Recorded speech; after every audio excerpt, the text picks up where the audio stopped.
Coach Mark? So after your last game, you talked about how you're struggling on defense, you're giving up big points, people were scoring way above their average, things like that. And you said you had to go back to the drawing board and kind of figure out how to teach the girls the system. You came out today, completely different team. What'd you do? Well, we worked a lot on defense. So for the past week, we've worked on defense every day, and hard, one-on-one, two-on-two. Really aggressive on-the-ball defense, just different ways because we have to defend. Everything's been ultra competitive. So it's showing that we have to play hard, and we have to do the little things. And we did a much better job. We improved in that week. So I'm just glad that we were able to apply it. We were able to know personnel. Salas, she had to have 22 attempts to get 20 points. So I can live with that. But they had a big four, and we were able to contain. We were better on the ball. We still got beat sometimes, but then we had better rotation. It wasn't perfect, but it looked a lot better than it had been the past, couple weeks. Did you talk to Julia about coming out that strong? Well, Julia's practiced like this all week. She's been a monster in practice. She's been everywhere, and I was like, geez, whatever you're eating this week, you need to keep on eating it, because usually when you think about it during this time, during finals, it's usually a disaster because they're so mentally and physically fatigued. But Julia, I don't know, she's been better. Maybe because she didn't have finals or she was done, but she's been a monster. So she played tonight like she's practiced all week. So I'm just glad she was able to do that. But I think also Sam Thomas, even when she's not hitting a lot of shots, she took 3 shots, 9 rebounds, 5 assists, 2 blocks. Like, she's always doing stuff, and you don't need to run a play for her. So all those things. But I thought it was good to have a lead because I was able to play more people. Normally, when the games are so close, I don't have the luxury of playing Kiana, or playing different players. But tonight they were able to play and make mistakes, so I was happy about that. Lucia had a really good game She did. offensively. She did. Lucia, she was a lot more aggressive tonight, if you noticed. That's the way I want her to play every night. She takes good shots, but I like the fact she was looking for her shots. A lot of times she doesn't look for her shots. I thought she had a solid game. She hit some big shots. She made the defense pay when they went under screens. She shot behind the screens. She did a really good job of reading and involving people. 4 assists and no turnovers for the primary ball handler is really impressive. Does Marley have the best offensive instincts on the game? Marley she just has instinctive, just innate scoring ability. I would say she is. She not our highest basketball IQ player just because she's young and she's learning, but Lucia definitely is that. But Marley has the ability to score at any given time. Whether she dribbles 10 times or not, she still finds a way to get her shot. She's just great at that. How her game will go to the next level is when she can read, when she knows how to control the game with running a certain offense, or she knows how to use it, get it back, then attack. That's when her game will evolve. But I think Marley's she's gifted in that way, and I don't think you can teach that. Like, Lucia could never have that scoring mentality that Marley does. And Marley could never play like Lucia. So I love that they're so different, and they're a great complement to each other. Sammy made the most out of her shot attempts, but her energy on the court is just crazy. It was good. She's going after the balls down low and everything else. Yeah, I thought Sammy had a really good night. With Sammy and Sam and some of the Marley, the younger players, we're really working on communication. So what they have a hard time doing is if we're in certain types of defense, they don't often communicate it, but I thought tonight they got better at it. Sam made a conscious effort to do it. And Sammy, she's looking to attack, looking to score, and that's what she can do. She's a great passer. She's good at getting to the rim. She's athletic. So I don't like when she's passive. So tonight she was more aggressive, and she got more time, which is easier too. It's hard when you're on a short leash. Coming off the bench, you have 2 or 3 minutes. It's really hard. So I was happy we were able to play her more minutes, and she played well. What did you think of Kiana's performance tonight? I thought Kiana, she's getting better. I think Kiana, she altered some shots. She got some tough rebounds. Kiana has improved. If you look at Kiana when she first came here, now she's gotten better. Still have to work with her. I think, some players that are young get nervous and they forget offense. So sometimes it's hard because we don't run our offense. But I put that on the upperclassmen to tell her where to go. But she's gotten a lot better. She's improving daily. She's working her butt off. She's doing extra individuals with Coach Morgan Valley every day, and it shows. There's still stuff that she has to work on, but she's improved a lot in a couple months. Is her struggles mentally, fundamentally, or physically? I think all three. I think mentally, just she never had that. She was always the tallest player, never had to run offense. You just when you're tall and if you've never been taught, they just have you go post up. So she's never been taught how to screen, roll, when to rise, when to do things, and it's a lot. And then defensively, different things. When you're big in high school, they just have you sit in the key. So she's now got to switch. She's got to head. She's got to do different things, and it's a lot. So it takes time, and she's behind because no one's ever taught her. So she's gonna get better, and she's putting in the work. So I think you'll see a big improvement by the end of the year. But she's got to still do that, and it's hard when you don't get a lot of reps. So Marley and those guys play more minutes, so they're able to work through mistakes. When you only play in practice, you don't play in the game. It's way different. So I thought Kiana did well tonight. How do you think Kiana and Lindsay's confidence, being bench players, is going to help them just at the end of this non-conference season going into the Pac-12 play? It's gonna help. And Lindsay doesn't. Lindsay's so smart. She always plays with her heart. So when I don't care if she makes mistakes. I don't care if she has some fouls. She's fouling aggressively, so I don't care.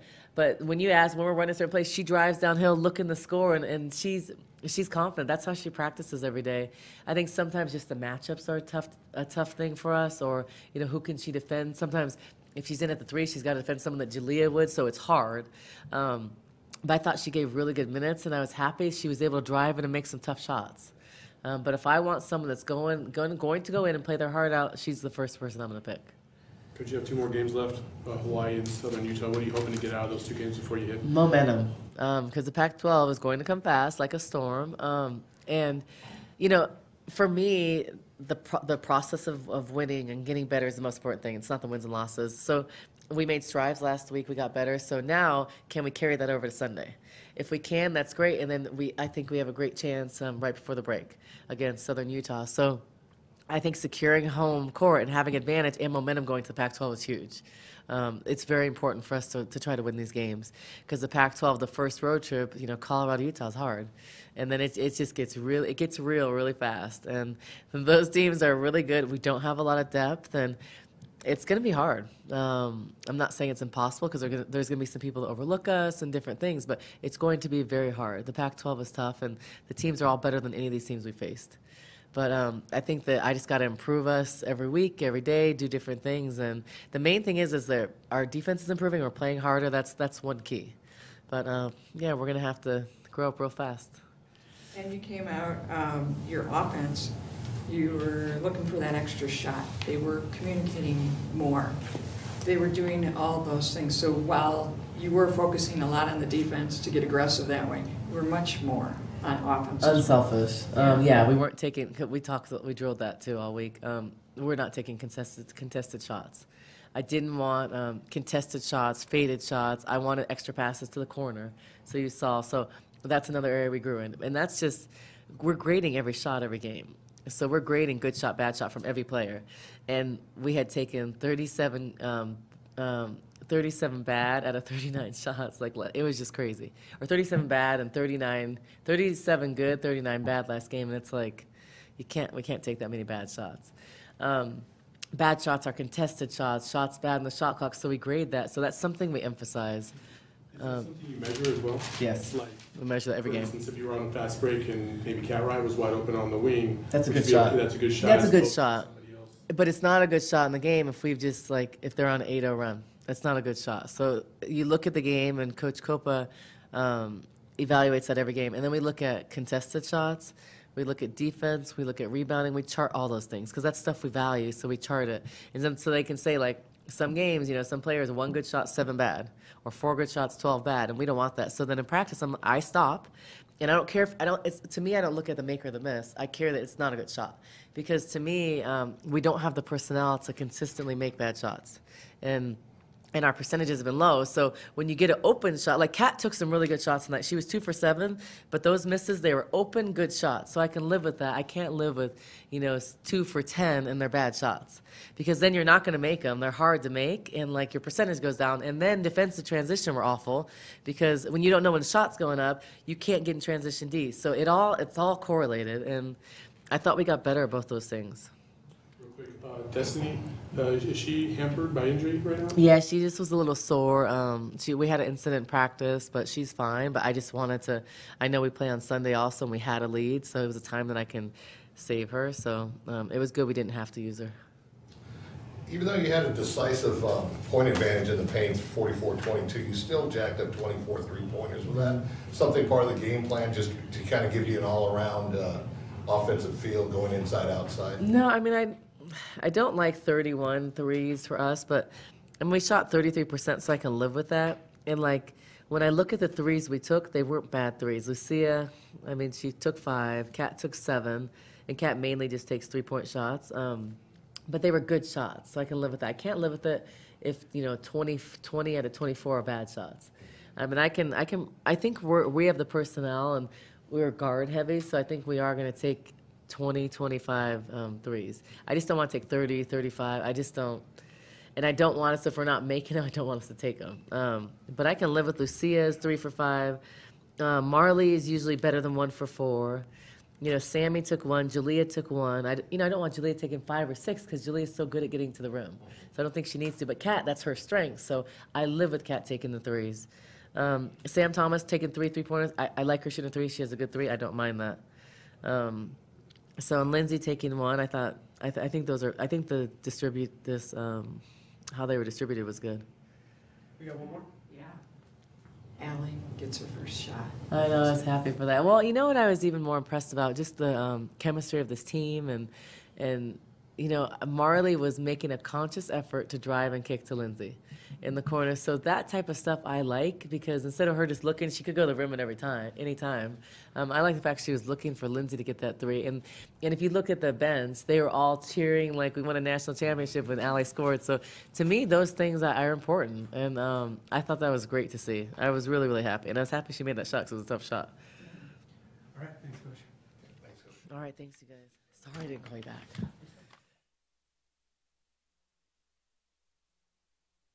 Questions for Marley and Julia?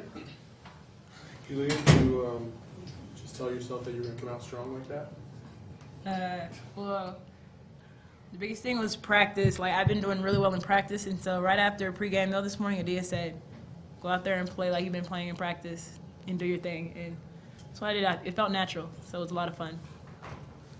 You didn't have any special diet or anything this morning? No! I had some rich toast. There you go. It's good. Offensively, you guys pretty much were dominant the entire game. What has practice been like this week in terms of that? I know Coach Barnes talked about good shots versus bad shots, and what was going into that this week? The biggest thing was, in practice, we focused on making the extra pass. So, like not when you drive to the basket, like, know that if somebody comes to help, somebody's open. Like, and that's really what helped us a lot. Like, because I know at some points there's shots that I could have forced up, but it was like, no, look for the extra pass. And so that really made our offense flow a lot better and got us some open shots and assists. What was your feeling coming off 6 games in a row loss, and then you win today and you win huge? I mean, obviously it gets the monkey off your back, but what were you guys talking about right at the end of the game? Well, actually, before the game in our huddle, I told them, like, we're desperate for a win. Let's buckle down. And the biggest thing is we have the crowd on our side. We had a big crowd today, and I was like, let's have fun and let's get this win. And I said, just leave it all on the floor, literally. You have the rest of the day to rest. So leave it all on the floor now, and let's get this win. Marlon, was it a bit of a shock when you came out and there was like 8,000 people in there and most of them were just screaming? Yeah, I was actually talking to Sam Fatkin, and we were like, it feels like Christmas in here. Like, everyone was just screaming. We were so overwhelmed. But I think it was, like, good for everyone. Made everyone happy. You ever played in front of a crowd like that? No, never. Ever? No.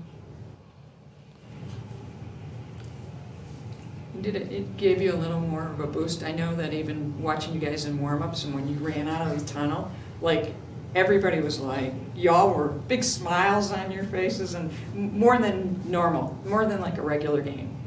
It's like...